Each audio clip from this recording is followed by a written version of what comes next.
lo veo tan paradojal, porque nosotros siempre hemos dicho que queremos una constitución escrita en democracia, Sí. pero que queremos una mejor que la que se originó en dictadura, no cualquiera. Y yo creo Sí. que eso es algo súper sencillo de entender, no hay nada complejo en eso.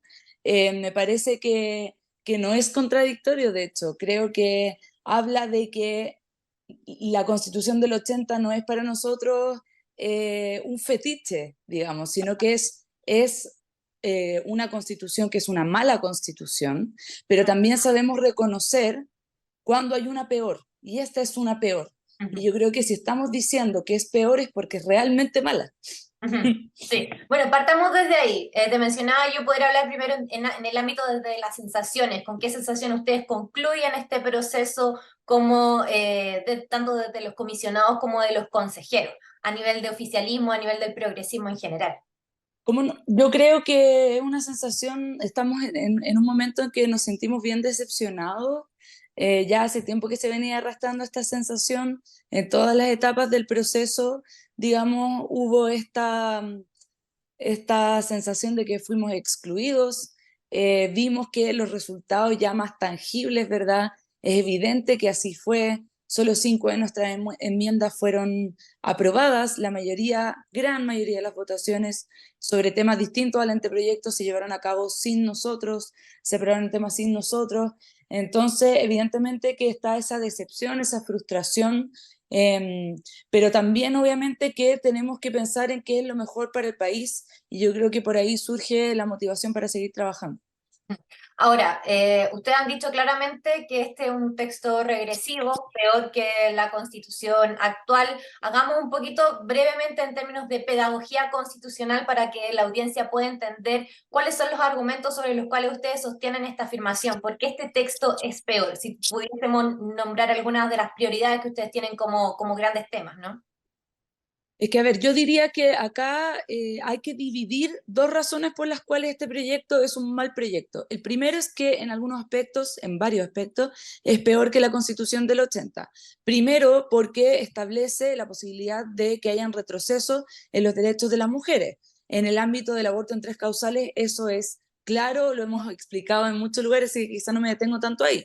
Pero también, por otro lado, porque me parece que en muchos aspectos lleva letra chica, lleva publicidad engañosa, por ejemplo, cuando el artículo primero dice que Chile es un Estado social, y sin embargo, la manera en que están regulados los derechos sociales, en muchos aspectos son peores a los que las de la Constitución del 80. Constitucionaliza un modelo de negocio, es decir, rigidiza la posibilidad que tengamos para en adelante cambiar, por ejemplo, el sistema de AFP, que es un sistema que sabemos que no ha funcionado, sabemos que está agotado, sabemos que no ha tenido la capacidad de hacer lo que más necesitamos en este momento, que es mejorar las pensiones de las personas.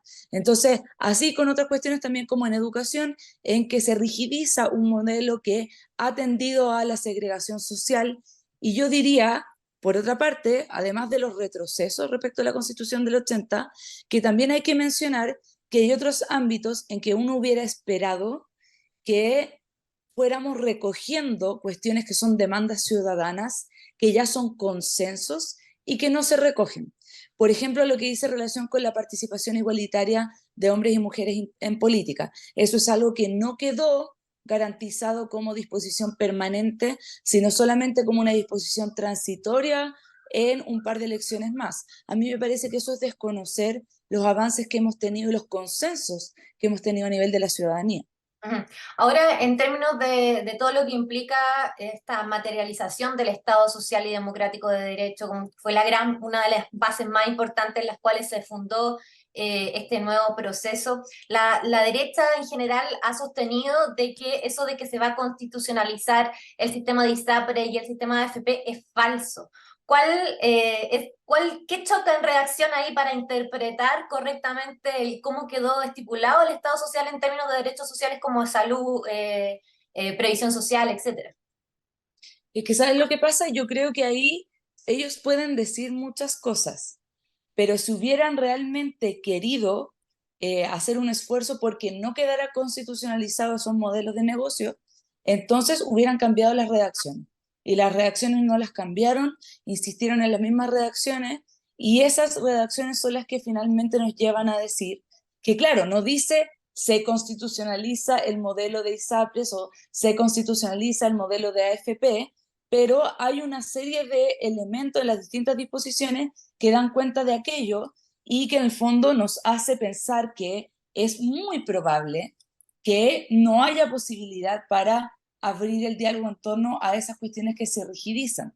Entonces, yo creo que ahí hay problemas. Y también hay problemas, yendo en la misma línea de lo que te decía, porque yo creo que acá una de las mayores preocupaciones que venimos teniendo hace mucho tiempo en la sociedad en Chile es que la gente no quiere más abusos.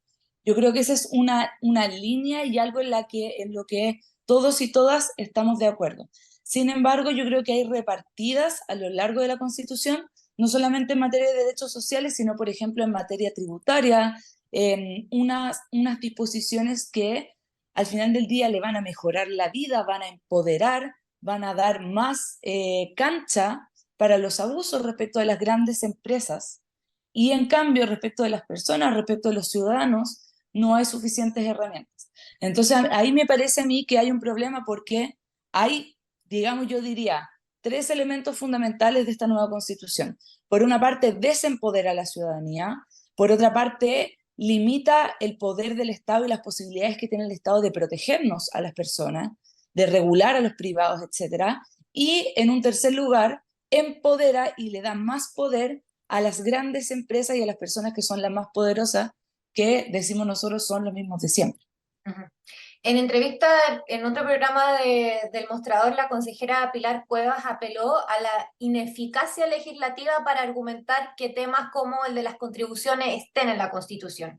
Señalaba que, como muchas otras que se han escrito en esta Constitución, como norma anticorrupción, la Defensoría de las Víctimas, todas podrían ser materia de ley, pero como en términos legislativos nunca se avanza en esas materias, bueno, hay que estipular las reglas del juego a nivel constitucional. A ver, yo diría, primero, estos temas no quedan solucionados a nivel constitucional. Esa es una promesa de campaña con la que ellos están tratando de ganar votos para el a favor, y eso es evidente, ¿verdad? Son redacciones, por ejemplo, esta regulación en materia de inmigración que dice que los migrantes van a ser expulsados en el menor tiempo posible. Luis Silva mismo en la entrevista el otro día dijo que él no tenía idea cómo se hacía eso. Y efectivamente no hay mecanismo a nivel constitucional para lograrlo, más allá de que se incumplen una serie de estándares internacionales. Entonces, para mí eso es simplemente publicidad engañosa.